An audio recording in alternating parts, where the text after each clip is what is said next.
sama kita polisi aja harus jaga jarak. Masyarakat. Iya, itu mantap. Iya. Kemanusiaan, mari kita berdoa baik. Kegiatan kita sterilisasi anti untuk membunuh kuman yang ada.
Persiapan terkait virus corona, yang pertama tentunya Polri dalam hal ini menghimbau kepada seluruh masyarakat agar mematuhi apa yang sudah diinstruksikan oleh pemerintah pusat untuk mengurangi kegiatan-kegiatan di luar rumah.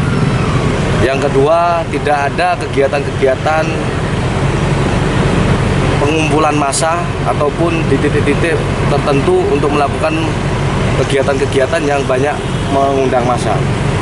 Kemudian juga kita melakukan kegiatan-kegiatan pencegahan, salah satunya kita laksanakan pada siang hari ini, yaitu dengan melakukan penyemprotan cairan disinfektan di kota Idi Raya, kemudian di lingkungan asrama Polri.